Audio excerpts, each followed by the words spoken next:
interviewing these fighters? Like, what are some internalizations that you've learned from them? What I take is like, there's just so much passion in each fighter that I interview. I've never not seen that. And I think that I fall in love with that because I can feel the energy and I can feel the passion. So I really fall in love. Can you give me some advice and tips? Be a better listener. To really like tell yourself, listen. I'll have to tell myself, listen, focus, listen to the words. And I look into their eyes and I try to connect. I try to like have that connection with them, you know? And I think they feel it too. I'm just going to learn. But you do so much more and see so much more when you're flowing and active drilling. I know, Nora. I know that she'll let me have positions. Yeah. You know what I mean? It's like, hey man, don't, like Nick said, Nick Days, he was like, don't treat me like a Make-A-Wish Foundation kid, but I do. As an amateur fighter, I had a lot of sponsors, a lot of paying sponsors. You don't see that, but that's because I was cringe. I posted and I asked and I shot my shot and because nobody's going to do it for you.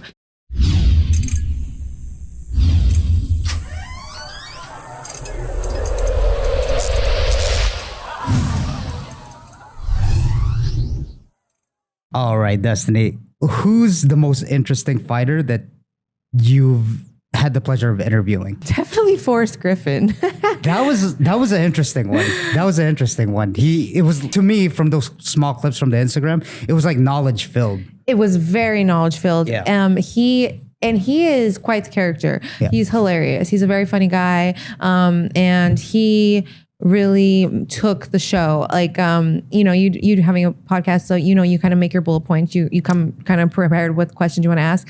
He was a really good test for me because he came in and he just jumped jumped the gun, took the conversation where he wanted to, and it had nothing to do with where I had planned, and I was so nervous. Right. So I really had to kind of like stay calm, not show that I was freaking out in my head, and like dictate the pace back to like being able to answer some of the questions that I had. But yeah, he's a very interesting guy, hilarious, and he gave so much insight on the evolution of the fight game as where it is today from back when he was fighting. Yeah, what is the one thing that stuck out to you that he told, or like that he gave you knowledge in? Like, what was, because I actually really like the what's the percentage of like what people strike compared to like grappling? It was like 60%. I did not know that. That kind of blew my mind a little bit. Yeah. So he asked me, the question was what's the percentage of people of how many fighters and how many fights take place basically at range, where you're not clinched up, you're not shooting, you're not doing anything, you're kind of just like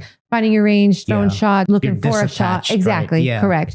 And yeah, it's about 62%. My guess was 42%, but 62%. Yeah. Which is cool. And that was over like the last year. So they'll redo those numbers, next year, and that could change. Yeah. But so that was super interesting to me, as well as just the insight that he gave, that made sense was like, the reason the game has evolved so much is because of where we are in the world as far as like, social media goes. These people, like back in his day, he was saying how like... that's the obvious point, but it's something that I didn't realize till you told me that.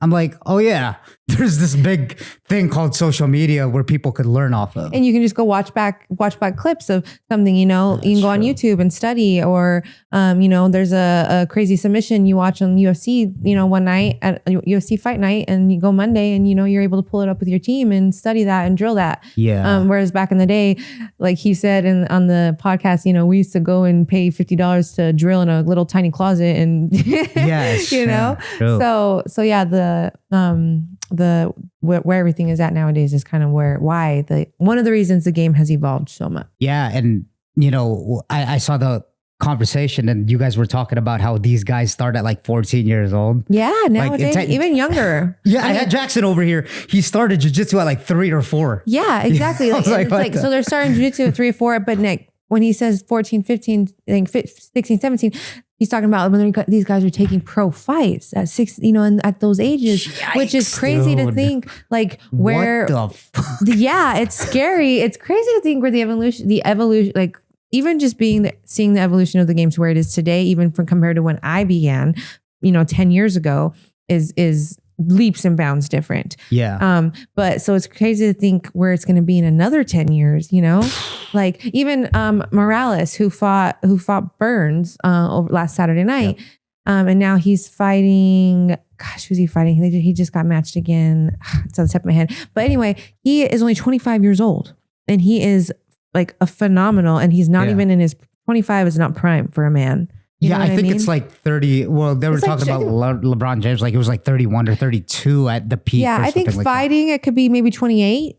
But sure. I want to say 28, but then also I feel like even again, I talk about the evolution so much, but the evolution of the game, I think now is older as well. You know, like age is not as crazy as it used to be back in the day. Whereas I think it's just the way people are taking care of themselves now. And the good point. And the supplements that are available to athletes make it so they have longer term of, you know, a fight career. I mean, Alex Volkanovski just won the world title at 35 years old. True. You know, we've got high level fighters. Vince Morales is 33, 34, high level fighter. You know what I mean? And not even looking like he's close to being done. So what's going on, guys? Just a quick announcement. If you're watching and listening on YouTube, if I can ask you, please hit the like and subscribe button. And also, if you're listening on Spotify and Apple Podcasts, if you can leave a quick review and hit the follow button, it really helps out to reach to more audiences. And as always, thank you for your love and support. And now back to the show. Yeah, it's like a different game. And that's another great point is that, again, going back to the LeBron James, I think he said this was false in a podcast, but then they said they just pulled out a number where he said he spends millions of dollars on his health. But I believe it. Dude, it's the best investment. That's literally how you make money. Like you're using your body and your physicality and your coordination, what you've learned. Why not spend millions of dollars when the ROI of that is tenfold? 100%. I agree. And I think a lot of civilians, you know, don't that's a good way to put it. Politically correct. Don't realize like you see people like when you tell them like with an athletic coach or whatever tells them, okay, well, it's going to be, you know, this much money per month, or you can say somebody offers you 3 months of, I'll create your programs for $1,300. Like they're like, what? $1,300 for, like, people don't understand that it's an investment. Yes. And, or like say $500 a month. Like I'm paying about $500 a month for my strength conditioning coach, Shino Van Hoos. Yeah. Actually, shout out Shino. Yeah. I mean, she's amazing. Incredible. She's changed my life over the last, 9 months, 10 months. And yeah, it sounds crazy, but it is an investment. And when you get better, as you start to get better, more things come because you just look good and you feel good and you're training good, whatever. Yeah. So like you said, it's just you're investing in it, but I think it's definitely going to come back tenfold. Absolutely. And you know what? I've always been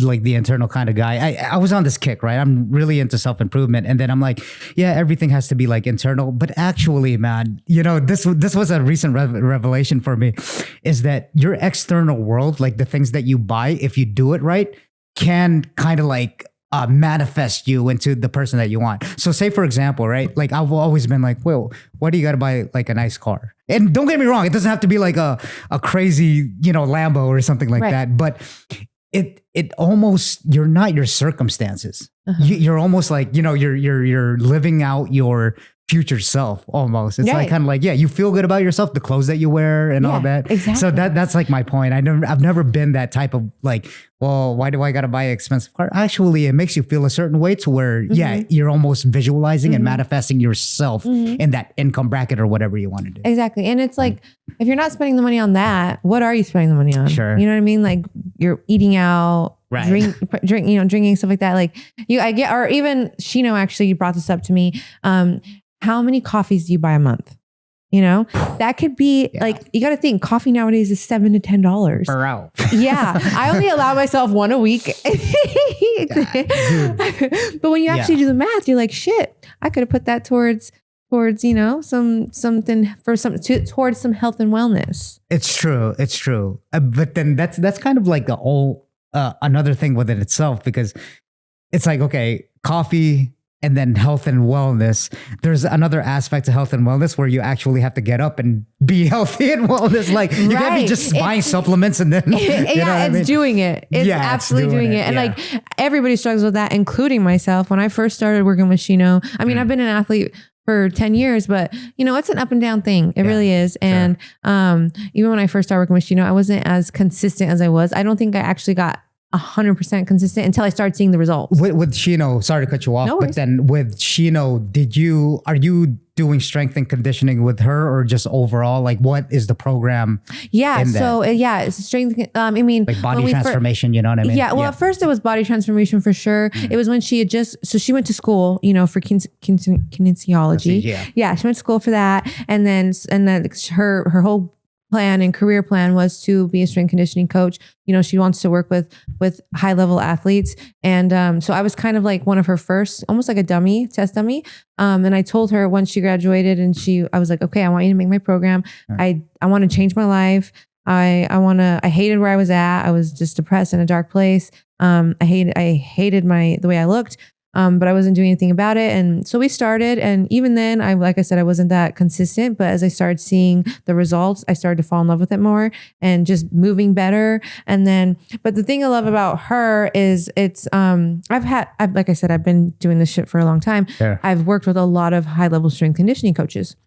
I've had a lot of crazy injuries during my time of fighting, Yep. And she is the best one that I've worked with. I don't know if it's because she went to school for it and she actually understands the body, but she has fixed my injuries so much. Like I had a lot of nerve damage in my right leg from from a back injury that I had. She's fixed that. I wouldn't say 100%. I don't think it'll ever be 100%. Sure, the doctors said that, but she's fixed it so much to the point like I feel like I want to compete again, Yeah. And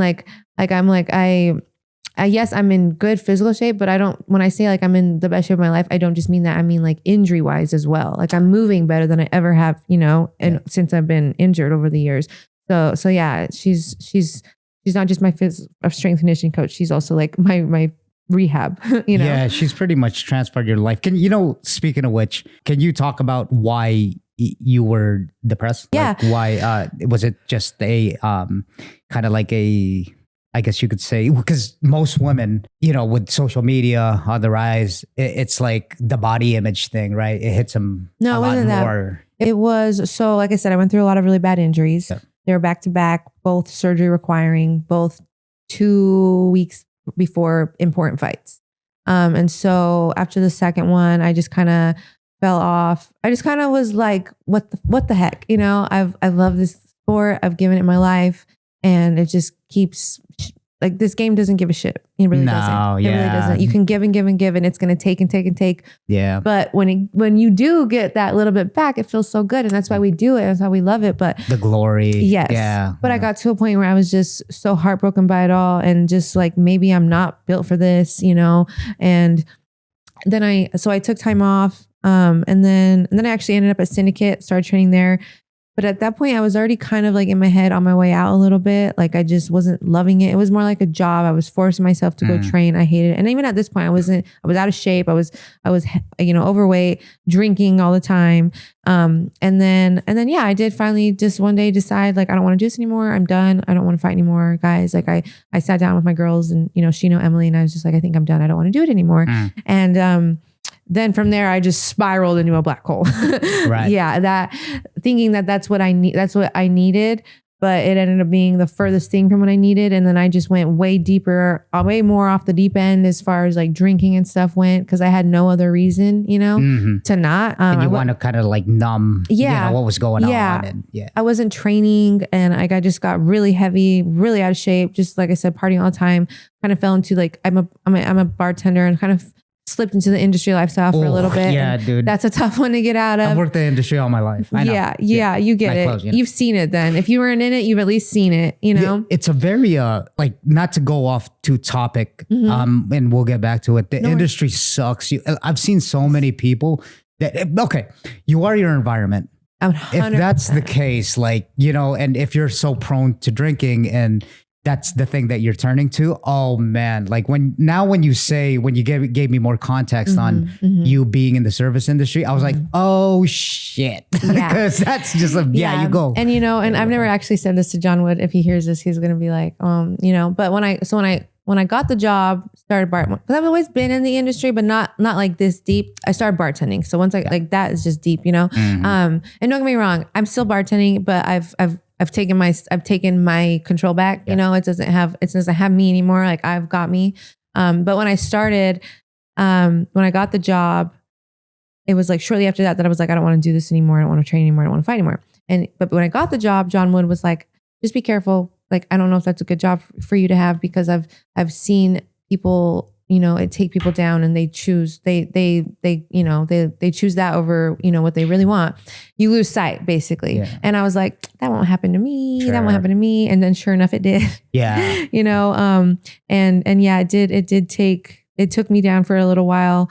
But like I said, so I started training with Chino, and then I finally felt good enough to come back to the gym and like actually start training again. So I got back on the mats, and it was just like, like my soul was just like, yes, thank you for bringing me back, finally. And then that was like, I don't even know how long ago that was. I want to say, I can't remember, a couple months. It's been I've been like a solid 6 months now, I'd say, that I've been back on the mats. Well, it's a rough one, because like the negative and positives are asymmetrical, meaning like, say if you fall off, it's so much more harder to get back on really than, like you doing so good. It's so much easier to fall back down. Yes. So it's and if you do quit going to the gym, that's why, dude, I'm trying to find this balance personally from me to you. I'm trying to find this balance, right? I go to the gym every day, lift or, train or whatever, just to move and all that. I'm 40 now, so it's not like I have fighting aspirations or anything, but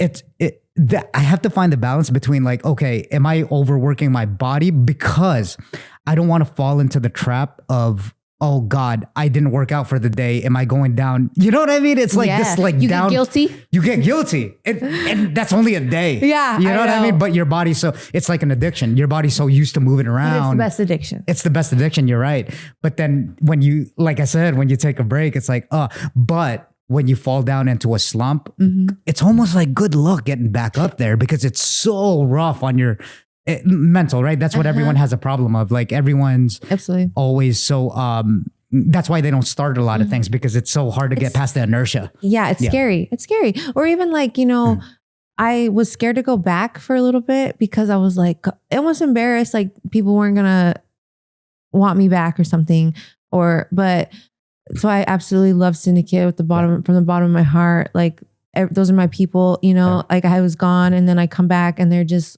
like, I never left, opening arms. Oh my God, so good to see you. Happy to have you back. And then, Coach Jerry Shapiro said something that I'll probably never forget. He was just like, I'm super happy you made it back, because not everybody does. Yeah. It's very, very true. It's such a simple thing to say. Like, you know what I mean? It's like, it's an obvious thing, but it's the thing to say. It's like, it's true.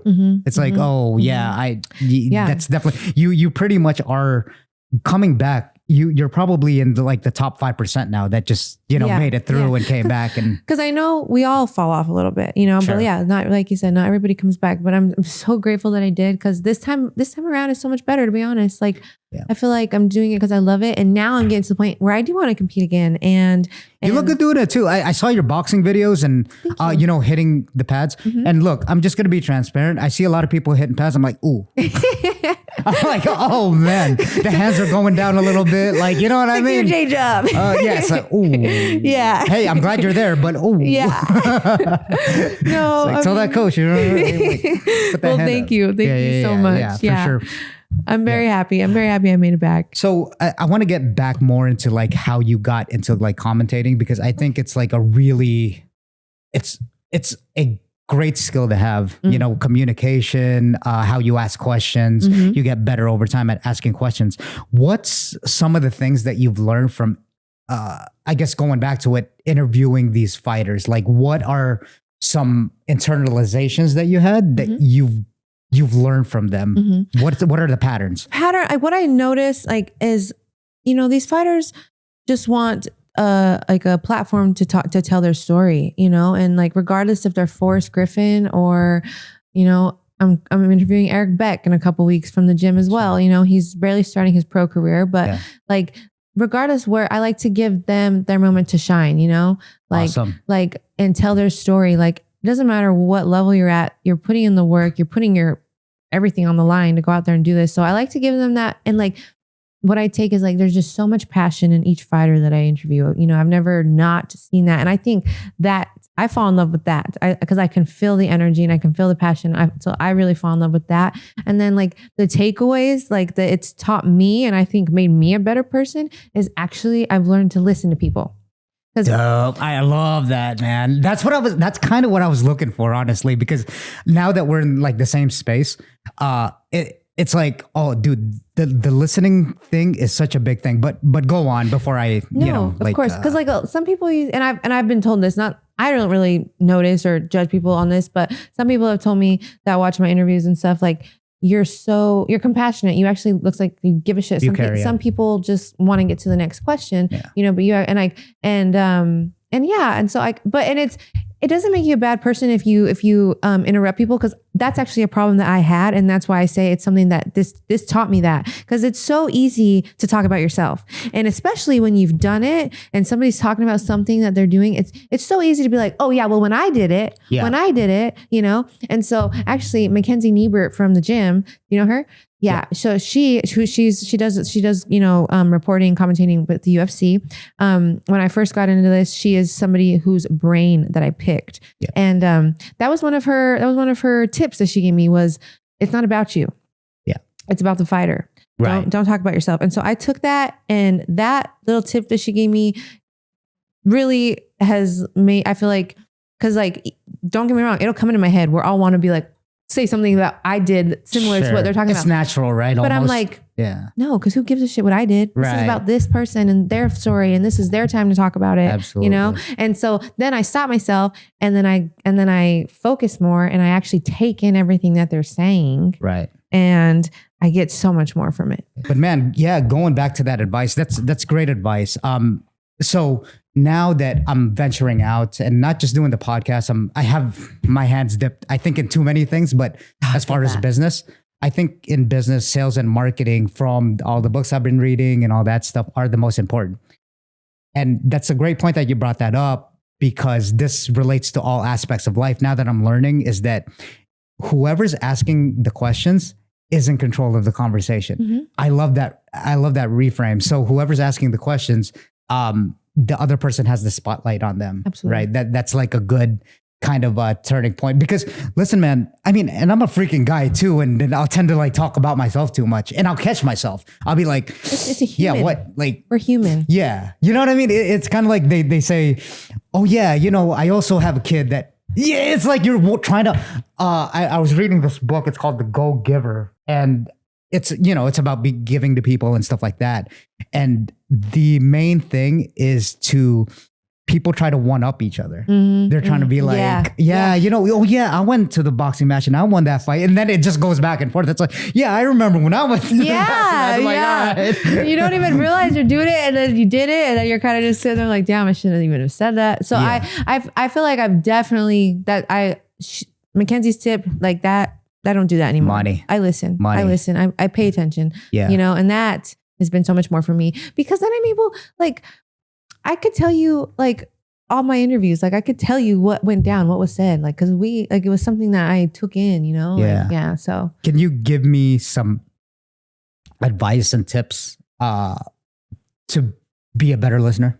How do you hone in on that? How do you actually practice the skill of listening, other than just like being silent and just being there, So when I'm talking to me, because our minds go, right? Sometimes you can listen to someone talk and think about a million things. In and out. So you have to really like tell yourself, listen. I'll have to tell myself, listen, focus, listen to the words. And I look into their eyes, and I try to connect. I try to like have that connection with them, and I think they feel it too. Yeah. No, that's a great tip. I think one of the best things that I've personally learned is just try to be present, because oftentimes, Jerry, don't hit me up for this, but then sometimes when I'm in jiu-jitsu and I'm not feeling like doing jiu-jitsu, right? I'm like thinking about In-N-Out, what I'm going to eat. I'm like, oh crap. Like, you know what I mean? I'm like mid-roll. I'm like, I'm hungry as fuck. I want some fries. And then, and that's what Jerry will preach. Yeah. He'll be like, look guys, I know you're thinking about what to eat. At times I'm like, yeah, I'm fucking guilty of that. But I think in conversation's sake, or going back to conversation, I think it's just trying to get to your present. It's almost like meditation. If anyone's ever meditated, it's just bringing yourself back. It's okay to think like other thoughts because your mind will go there, but you have to be self-aware in order enough to bring yourself back. Absolutely. And I think that's a skill in and of itself. Yeah, exactly. Yeah. Even in like real talk on jujitsu, same thing. Like I'm really bad at when Jerry, so like it's something I have to practice a lot is when he's going over demonstrating whatever the technique we're going over that day, I often float away. I'll be watching and then all of a sudden we'll go clap and I'm like, wait. Yeah, dude. I missed the whole thing. What are we doing? So I looked at my girl. I'm like, did you pay attention? Because I missed the whole thing. Yeah, exactly. But I think, now that I'm starting, since you said that too, it's so relatable.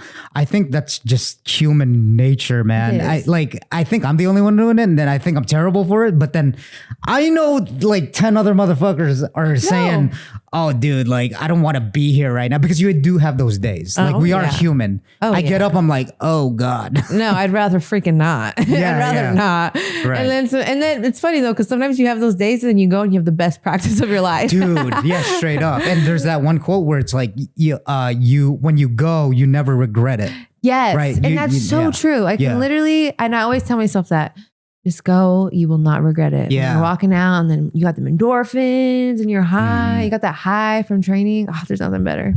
When you're talking to these fighters, what do you implement in what they tell you into like your fighting game? Is there like, say someone talking to like Forrest Griffin, like a high profile fighter like that, or even just like Amis and stuff, So I had another thought where it's like, okay, I can listen to Forrest, right? And then he could give you like good tips. He's one of, he's the OG of the game. Yeah. And then his knowledge is just wealth, filled with wealth. But at times he's such in a high level that it's hard for me to understand. I want to be very, very like, Dumb down a little. Yeah, because break it down. The one that's next to you, the one that's a little bit better than you, they're more relatable than the actual like high level. I was telling Jerry that I was like, a lot of students, I think, will agree with you and the moves and they think they understand it, but then they don't actually know because you've been doing it for years. And then I think the guy that's one level belt above me is more relatable to like the skills that I totally agree with that. Yeah. Oh yeah. Like sometimes Jerry will teach a move and he does it so effortlessly and I'm watching it and I'm like, oh, that looked cool. That was easy. And then I go to do it and I'm like, what the fuck? This is not coming out how he did it, Yeah, right. Yeah. Right. But yeah, to answer your question, like the things I take away from some of the fighters, a big thing that I take away is because I like to pretty much with all of them, I like to talk about mentality, physicality versus mentality. What are they doing for their mental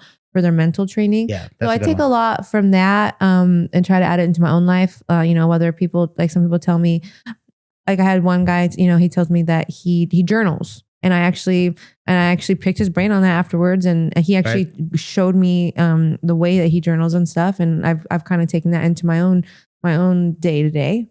And that's helped me a lot. Or like Forrest, something that he said is, basically training with intent. What like your week, what is your week look like? Because, he's like so many of these fighters are just kind of airy, they want to do this, but then they end up doing this.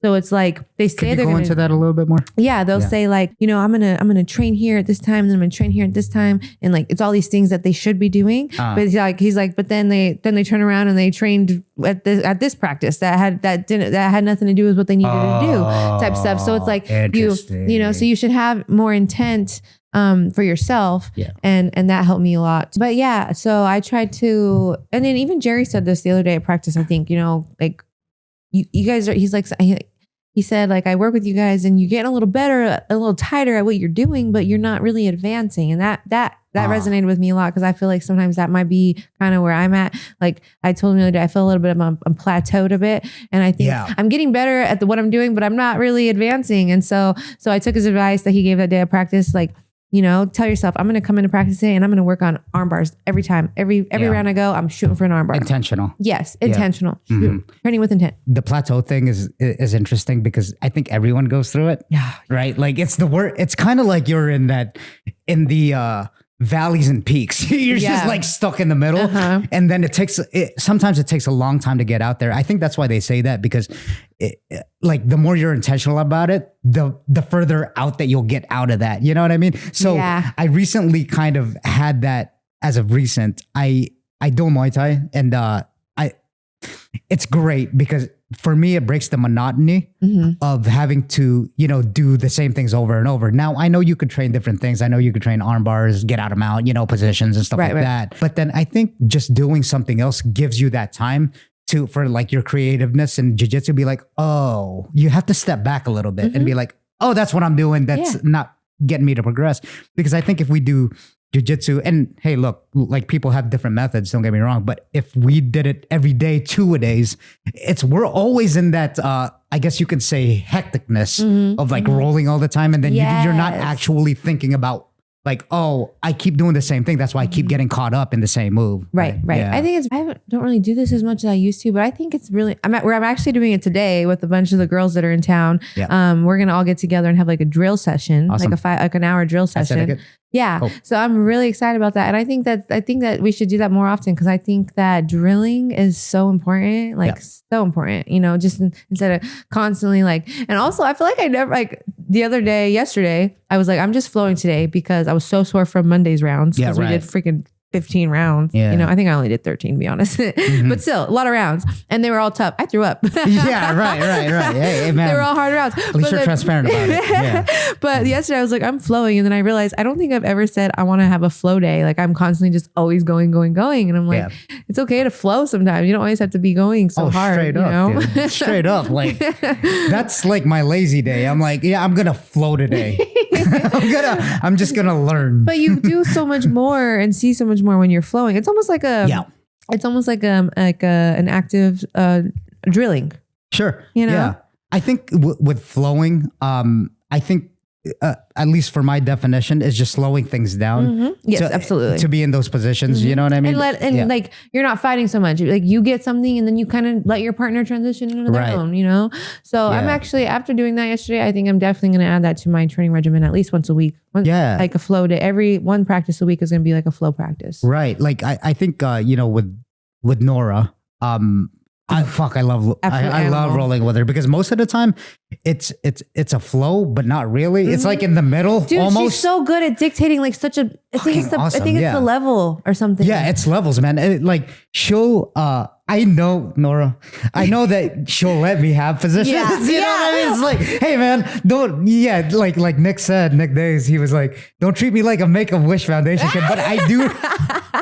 I do respect it, dude. Because if she goes all in on me, I'm done. Dude, I'm done. I know. Like at least give me that like self-confidence to walk with my head high a little bit. What's so funny that you bring this up, and I'm glad. Like, apparently, I'm not the only person dealing with these feelings with Nora. Is because like some practices, like I'll go and like I'll feel like I did so good with her. Yeah. It'll be like a good flow, but like I'll took her down. I transitioned well, and I'm like, damn, I leveled up. And then like a couple days later, she'll murk me, and I'm like.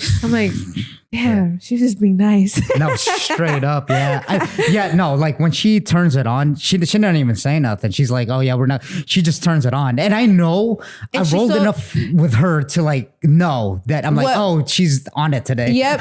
Exactly. Yeah. And afterwards she's like, thank you so much. Yeah. I'm like, thank you. I tapped 12 times. Yeah, exactly. But then, she'll also give you that benefit of the doubt of like, just flow rolling and stuff. So it's a great balance. Yes. Yeah. She's always so appreciative. So exactly. She's an amazing partner, amazing addition that we've had to the team. Insane. Yeah, it's a game changer. Every time I see her, I feel like there's like flowers growing around me. You know what I mean? I'm like, man, I just feel so good now. She's like sunshine in human form. Right, exactly. I'm like, damn, do you ever have bad days? Right. But yeah, man, like, so can you tell me a little bit more on how you got started, with interviewing fighters and what caused you to do that? Was it like a passion thing? Like what? Yeah, what was it? You know what? Well, okay. I've always said that I want to be doing something in the fight game when I'm done fighting. I wanted to stay in the fight game somehow. Yeah. I've always said that. But this actually, no, it wasn't a plan or a passion. So I'm from Ogden, Utah. So that's when I started. And an old gym that I was boxing at when I was freaking 18 years old, Jason DeCarlo, he owns All Heart Boxing. He called me and said, hey, I'm going to start my own promotion, All Heart Promotions. And I would love for you to be involved somehow. I don't really know how yet, but I want you to be involved. And he's like, I think the fight community out here would love to have you a part of it. I'm like, okay, amazing. I'd love to. Whatever you need, just let me know. I thought I was going to be doing commentary, which I do. But he had called and was like, so how do you feel about announcing? And I'm like, announcing? And he's like, yeah. And I'm like, never even like when I had these aspirations, like about when I would think about how I want to be involved in the fight game, announcing was never one of them, you know? Yeah, sure. Cause I was like, God, I don't know if I have the voice for it. So I was so nervous, but I said, yeah. Cause like, I just wanted to be a part of it anyway, you know, I love being within, I love being in the mix. Yeah. So I was like, okay, yeah. He's like, you're also going to do the commentary. And I was like, okay, great. So I started practicing. I reached out to Justin Bernard, who is the announcer for Tough Enough and for Contender Series, Dana White's Contender Series, and the Road to UFC. Anyway, and Power Slap. Yep. And so I've known Justin Bernard forever because working for Tough Enough, he's announced me, you know, during my career and stuff like that. So I had actually reached out to him to pick his brain, and he set me up really well for good practicing and stuff. Went out there, did really good, enjoyed it, love it. I'm actually going back June 21st to do it again. Back the announcing and commentator for All Heart Boxing Promotions. Yeah. Cool. So anyway, so the fights he had were streamed on Millions. Millions is the online virtual where I do my virtual interviews. So then they had reached out to me and asked me, hey, would you be interested in doing interviews with fighters? And I was like, sure. Okay. Yeah, I'm down. So started doing it. Shino was actually my first one, but started doing it and then just fell in love with it. And when was this? This was, when does this start? So I did announce. So the announcing was in February. So I want to say me and Shino did our first interview beginning of March. This year. Mm-hmm. Oh, wow. That's very recent. Soon. Very Dude, recent. when I say this all took off so quick, like, wow. And it's just been a freaking ball rolling. So started doing it and immediately loved it. Immediately felt like I'm good at it. Kind of immediately felt like, you seem like it. Wow. Honestly. Yeah. You seem like it. Yeah. Thank you. I kind of immediately felt like, wow, is this it? Is this it? Is this what I was supposed to be doing? Like, is this is it, you know, cause like when I went through those tough times, where I was like unsure about fighting anymore, I was like, I'm religious. And so I would talk to God and I was just like, I don't understand why you because fighting saved my life. I was not living a good life. I was down a bad path. Fighting, just like all of us, pretty much. Fighting saved my life. And so I was just like, I don't understand why you would bring this to me for it to not work out, you know? And now I feel like he was just like, be patient, you know? And now I'm like, I feel like I had to go through everything I did and compete and do everything that I've done to kind of be where I'm at and be able to talk about the things that I talk about and relate to these fighters, you know, the way that I do. And it just kind of all makes sense now. And just like that, new doors and new dreams grew in my mind, and it's just taken a ball. And then one guy that I actually did a podcast with, we were on the same podcast years ago. And so we followed each other ever since. He's a professional, personal chef out here in Las Vegas. Nice. And so we followed each other's, you know, careers ever since we met. And he commented one day and was like, you should start a YouTube channel. And I was like, really? Never thought about that. And then literally by the end, then my mind just went brrr. By the end of the night, I had In the Corner with Destiny McCubbin. By the end of the week, I had my slogan. Like I had like my intro, my outro, like, and it's just literally grown so much. Awesome, dude. You know, that's so inspirational to hear because I think you're pretty much what I'm seeing since I'm into like, you know, all this branding stuff now. You're creating, that's what you're creating is your brand. Yeah. You know, your reputation, right? Your branding. And it's so cool to see because I did talk to Michael Michelle. She likes to be called, but I don't know. I don't know. She just said, I call her Mikey. Yeah, Mikey. But yeah, and you know, I'm going to reiterate this because I used to be one of those guys. I'm like, who do you think you are? You know what I mean? Not just with women or anything. It's just, you know, like I see social media. I come from an age where absolutely it's not the iPhones. I didn't have one till later on. And then social media, I just hated on it. I'm just going to be full transparent. I'm like, why are people showing off like that? Like, that's so dumb. You know what I mean? And it's kind of cringe, right? It is. And even sometimes I cringe myself for the things I have to do to you have to stay consistent. Bro, like, yeah, it was cringe, but then I get it now. Yeah. You have to play, you have to play to the market almost, right? It's almost like, yeah, you could be anything that you want. So say YouTube, I'll just use this as an example. You can't, if you're intentional about like, say, quote unquote, making money on YouTube and getting ad revenues and stuff like that, you have to play to their beat. Because if you just do if you just do general things like, okay, you're interested in like fighting and then you're interested in playing the piano and then you do all that in YouTube's not going to pick up on that. Right. And you're going nowhere. You have a niche kind of. Yeah, exactly. That's the word of the decade, right? Niche. And I guess where I was trying to go with that is that like you are your brand. So you have to like that's what makes it a little bit cringy because it's kind of like you have to do things sometimes that you don't want to do a little bit, right? You really have to put yourself out there sometimes out of your comfort zone. For me, it wasn't so hard because I've kind of always been a little cringe because I've always been the type of person that I'll say like, nobody's going to do it for me. I have to promote myself. Absolutely. As an amateur fighter, I had a lot of sponsors, a lot of paying sponsors. You don't see that, but that's because I was cringe. I posted and I asked and I shot my shot and because nobody's going to do it for you, you know? Absolutely. So it wasn't too hard for me, but even sometimes I post something and I'm like, God, people, and I know sometimes I'm like, people are probably so sick of my shit, so sick of seeing me, but you know what? I don't care because at the end of the day, if I don't do it, who's going to do it? Nobody. Listen, I think that's a great point. I think it's a skill to be had too.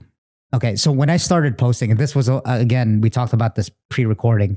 It was a year ago that I started this podcast. Yep. And here's something that stuck out to me is that when I started posting on social, because you got to promote yourself, right?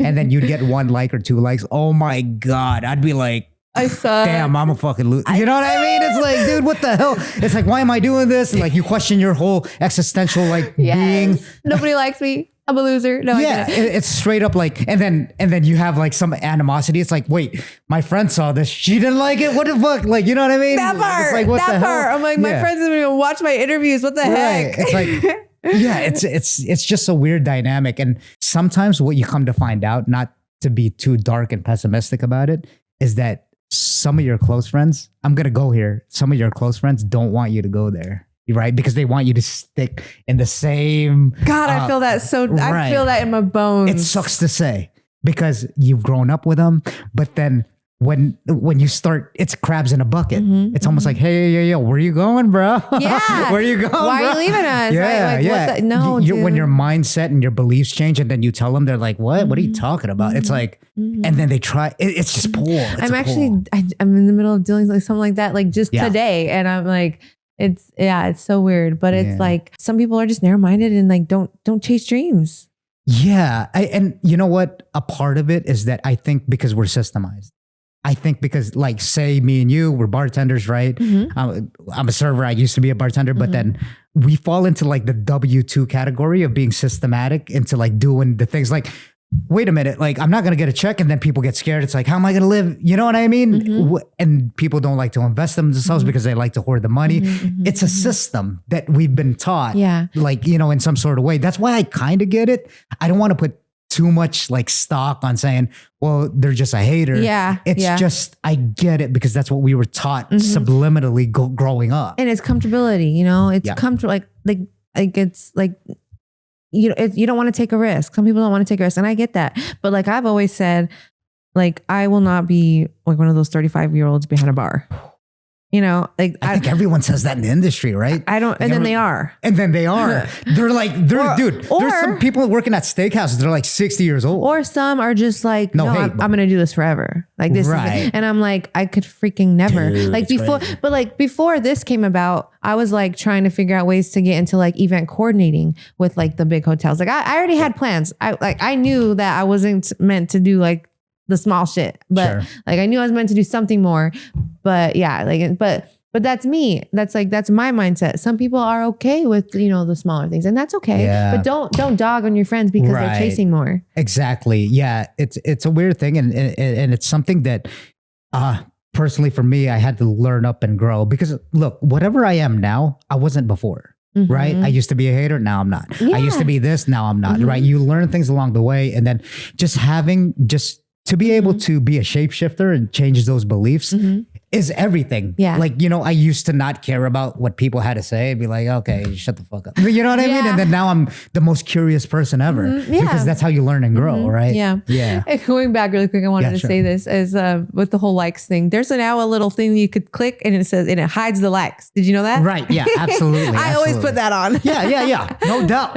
Hey, a little bit of insight into it. It's just, look, there's a lot of things like, okay, so one of the other things is that, you know how you could boost your reels now?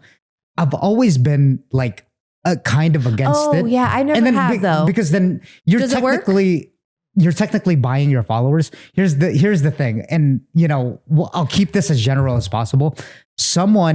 I had someone on and then they were like, okay, let's is it okay if I do this? Because I was always kind of like, wait, I want to get my followers organically, right? So yeah, it's new for me and you because I've had it done once. So a client of mine or, you know, someone I had on actually did it for me. He was like, I didn't even think you could do that. I thought like you had to be under your account. And then what happened was that when I sent, you know, the clip out, like all of a sudden my followers grew but they're all bots. But that's the thing. I don't think it is because when you're boosting it, you're just promoting it. It's getting out more. It's going to, you know, what's it called? Like like algorithm or it's going to different algorithms. Yeah. So I don't think you're paying for followers. Okay. You're just boosting the promotion, the engagement on it. Paying for followers would like be literally going to paying somebody and then receiving a ton of followers. That's paying for followers. This is you're just receiving more, you're boosting the promotion to gain more engagement, and then those people decide if they want to follow. Oh, is that it's what it going is? to the algorithm of the people that have these interests in what you're speaking about. And then they choose to follow. So you're not paying for your followers. These people are liking what you're talking about. Well, yeah, like I said, it's almost like to me, right? At least, and I'm not like social. I haven't done it yet, but I do plan to eventually. Sure, you know? Absolutely, and now boost that my promoting, and we're learning every day. We're learning every day, and I don't think it's anything wrong with it now because there's an intention involved, right? You're trying to brand up, and the thing is that this is a business. Absolutely, I 100% agree with it now. At first, like I was saying, I was like, it's like taking steroids in sports. It's kind of like, wait a minute, like I'm taking cheating? a shortcut. Cheating? Yeah, right. And now I get it. I completely get it. And here's the other thing about what we're into now about like social media and stuff like that. It's a numbers game. It is. When people see the numbers, look, I love these conversations because it's a lot of people still try to kind of like avoid it a little bit. You know what I mean? About like what they social media. So what I mean by that, like, you know, on stories, right?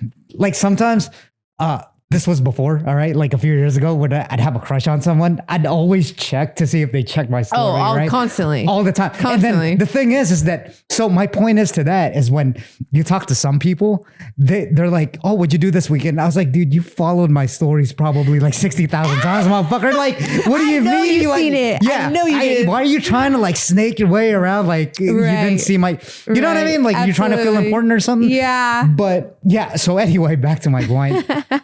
It's such a numbers game. It is. And look, I was listening to this podcast and big companies look for that. If they want to fucking brand you, if they want to social proof your ass, like, you know, like LeBron James or something. Yeah. They're looking like, okay, what's his audience? What's his statistics? It's all a numbers game, regardless of the follower. Yeah. Followers especially. But even with statistics, they're like, let me see your data. Let me see how much growth you know what I mean? That's what it is. People are viewing your page a day, Status. you know? Yep, exactly. Yeah, It sucks. Sometimes it sucks. That's the world we live in. Exactly. But it is, and you either get with it or get left behind. Going back to, you have to play to your strengths and play to the market, right? Look, there's a fee to pay. That's how I see it. There's a play to play. There's a pay to play. Yeah.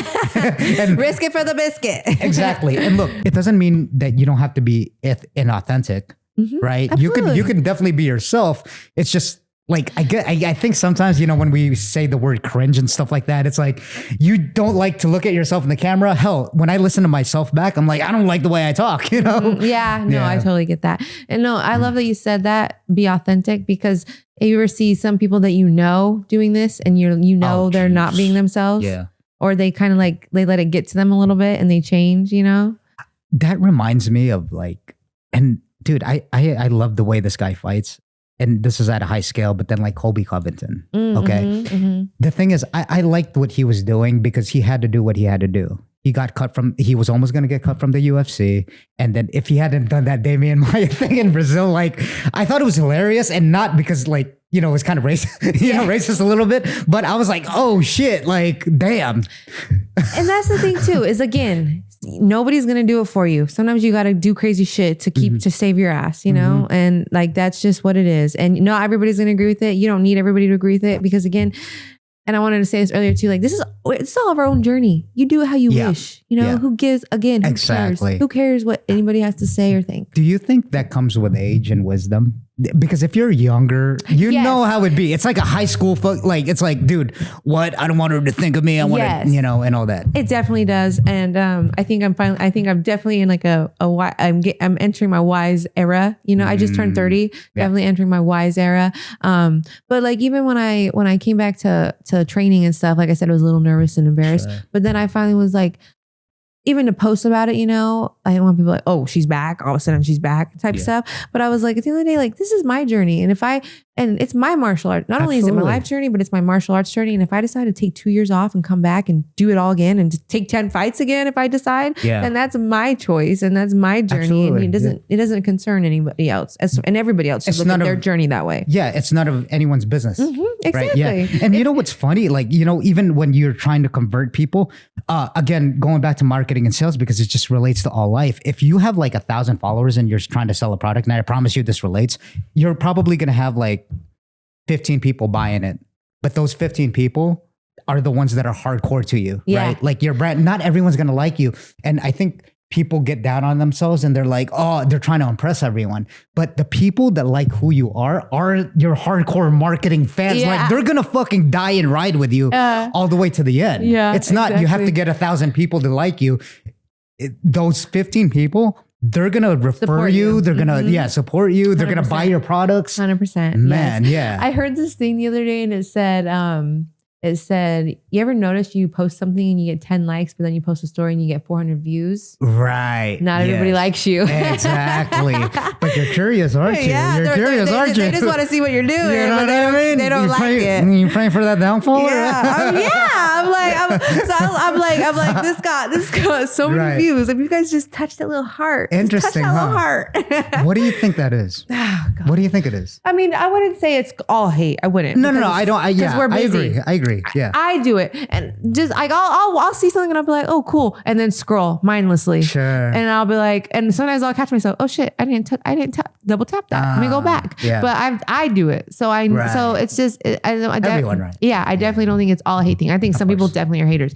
Don't get me wrong. Of course. But I think also we're just human. We're busy. We all have, like we talked about earlier, our attention span sometimes sucks. Yeah. You know? So yeah. It's almost an interesting game to be played. That's why I think in some sort of way, not in some sort of way, it's harmful. It's like, damn, it's a constant like comparison game, right? That's technically that's what it is. Even with the, you've seen my stories, but you didn't like my post kind of thing, right? Yes. It's a comparison game. It's almost like, wait a minute. And then relating to that, you see someone and you're like, oh, is she doing better than me? And now I go back to that because since we're, you know, like a little bit, I mean, I'm a little bit older now.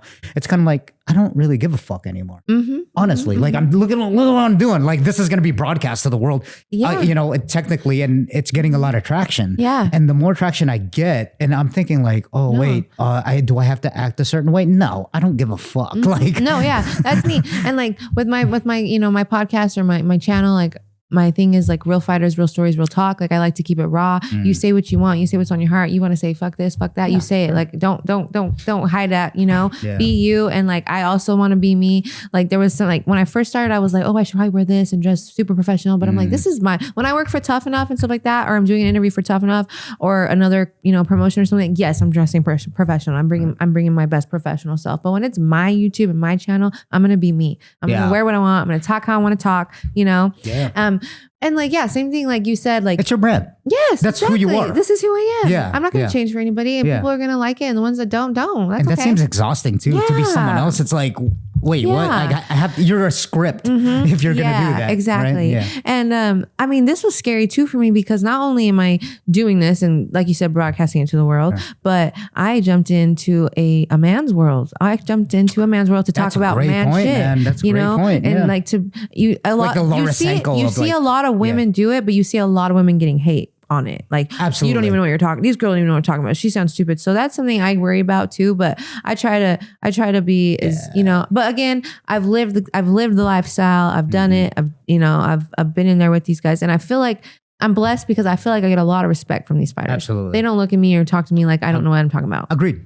So I feel very blessed in that aspect. Yeah. But yeah, it's scary. It really is. Yeah. I've seen a lot of your interviews, and I'm not just blowing smoke over your ass. I agree. I think their demeanor and the way you can really tell someone's behaviors by just their like body language and stuff like that. Yeah. And then as I was doing research for this and being an Instagram stalker, I was like, oh, these fighters really do, respect you. Maybe I think it's your demeanor and how you carry yourself and how you communicate with them. So, I think it's a great thing. Something I'm grateful about this as well is it's changed me in just a couple of months. It's made me grow, because I'm being myself, but I was a little crazy. I being in the industry and stuff like that, and living that like little, party drinking lifestyle.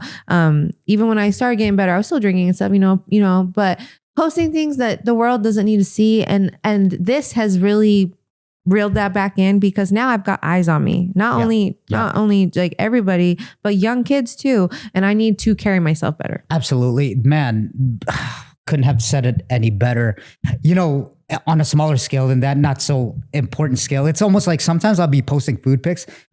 I need to be more intentional I need to use Instagram as a business tool. Like, I know it's your life and you want to kind of show it off, but it's like, what's the fuck am I eating? Like a Korean barbecue? Like, no one gives a fuck. Like, you know what I mean? I'm just doing it for myself at that point. Right. You got to do it to your close friends. Make a close friends group. And that's what I think. My poor close friends, they see the dumbest shit. Yeah, right. Exactly. The close friends thing. Yeah. Which is interesting. But then even at that now, I think it's about just like training in jiu-jitsu, since we are going towards that brand, we're both doing the same thing. And you have to be more, I think, intentional on how you do things, even with Instagram, because that can shift your whole, like, like branding, I guess. You can cancel yourself.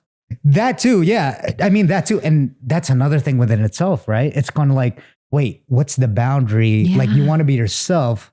But then, I mean, as of right now, I don't really have to worry about that because no one really gives a fuck about you. But when you do start getting there, but you think that, but then sometimes you see people freaking acting crazy shit and people still love them. So I think it's really just in your head, like, but that's because we just carry ourselves to a different standard also, I think, but I think honestly, you can act however you want and you're going to get some type of following from it, some type of fan base from it. Sure. There's something for different, different strokes for different folks. Yeah. 8 billion people in the world. All you need is a 0.9% of those, to really make a great living for yourself. Yeah, exactly. Yeah. So before we end this, I know you have to train with Vince, Mr. Morales. Can you talk to me? So I did, again, I talked to Mikey about it. Tell me what you think of the whole like power slap thing. Look, all right, I'll lead off with this. It's almost like to a lot of people, and I'm sure you know this, it doesn't make any sense almost. And I know it's a promotion. I know the entertainment value.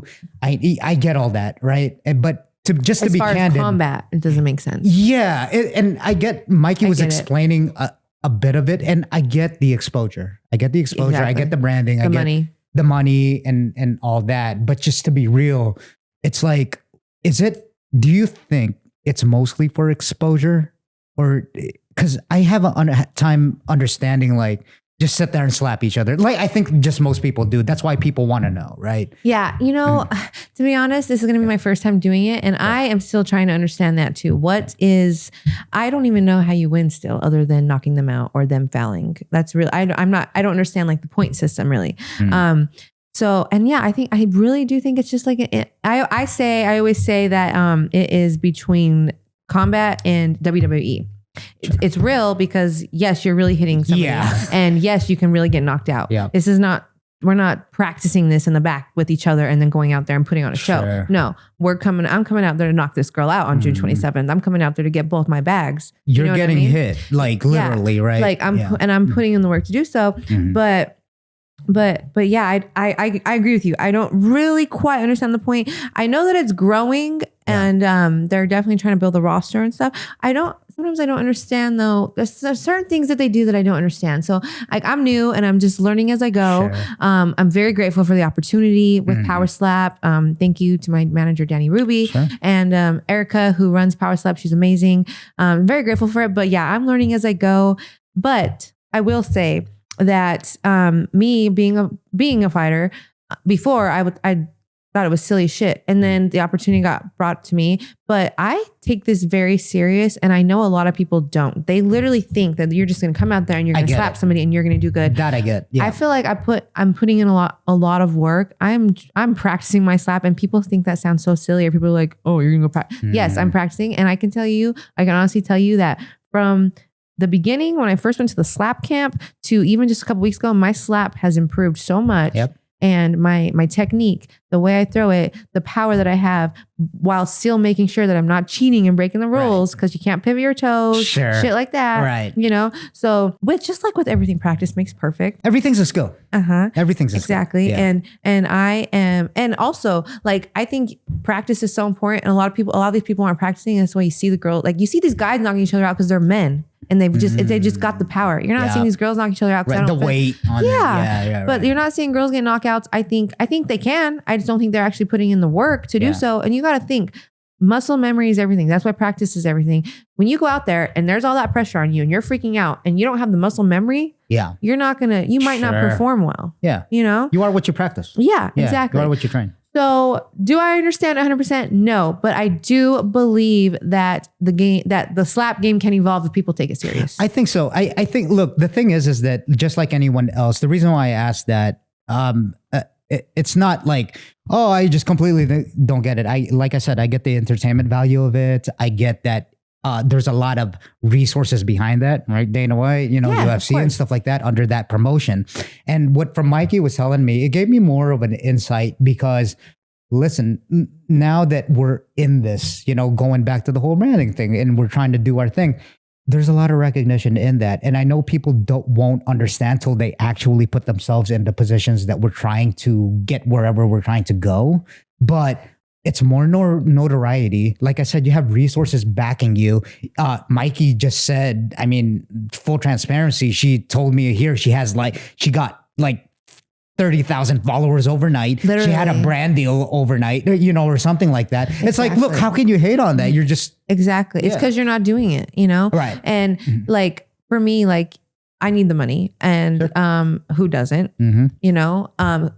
Not everybody needs the money. Not everybody's willing to go out there and get slapped in front of the world and potentially knocked out, totally understandable. Yep. But I'm also like, there's a method to my madness here. I just started my channel. I'm trying to grow my brand. I want eyes on me. Yeah. My plan, I manifested this. I said, I'm going to be on the UFC Fight Week card. And now I am. I'll be competing on the International Fight Week card. And I'm really excited because I think it's going to grow my brand. Yeah, it really is. And dude, I couldn't agree more. And I understand now everything, right? Like before I wouldn't, but now, like, since there's a lot more wisdom, and then you look in hindsight 2020, this is just a stepping stone for you. Yeah. Like no one's probably even going to remember that you're in a slap competition probably like 5 years from now. Exactly. They're just going to know you as the brand that you are at that time, right? Exactly. They're going to be like, oh, she was in that slap competition? That was kind of crazy. That probably brings you more notoriety. Yeah. It's kind of like, wow, she did that. Yeah. Knowing that who she is now when your YouTube channel grows. Yeah. And I try to see like the beauty in everything and put myself. I just look at it as getting my foot in the door. Absolutely. Yep. Like whether that's like I said, this whole thing has just created different dreams in my mind and stuff. And like, now I'm like, okay, well maybe I want to work for UFC one day and ESPN and want to be like Mackenzie, or even Slap takes off and be a broadcaster for Slap. There's so many different things. You planted the seed. I'm just putting my foot in the door. I'm getting my name known. Like I was just announced, like, Nina liked the post that I was posted in. That's great. Like Nina knows my name. Dana White is going to know my name after this. That Nina posted, like absolutely. Yeah. And man, all respect to you.